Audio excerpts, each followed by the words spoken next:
मित्रांनो, N fish world शाखा सांगली आणि सांगलीकरांना पाहिजे माशांचा धमाका. तर धमाका मित्रांनो समजून घ्यायचा आहे. आज आहे 25 जून 2025 आणि वार आहे बुधवार. गुडगुडीत असा खायचा दिवस. तर सांगलीकरांनी जास्तीत जास्त इंस्टाग्रामला आणि फेसबुकला कमेंट केलेले होते की भैया कुठल्याही परिस्थितीमध्ये चिलापी माशाचा धमाका सांगलीला द्या. इतके मेसेजेस आले म्हणून आज आता लगेच सांगलीला गाडी पोहोचलेली आहे. माल आलेला आहे.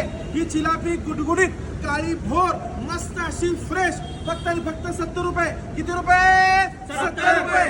तर लवकरात लवकर मित्रांनो या माशाचा स्वाद घ्यायचा आहे, आनंद घ्यायचा आहे आणि आमच्या इंस्टाग्रामला, फेसबुकला, युट्यूबला जास्तीत जास्त सबस्क्राईब, फॉलो करायचं आहे, शेअर करायचं आहे आणि असंच प्रेम देत राहायचं आहे. खुश राहा आणि मासे खावा. धन्यवाद.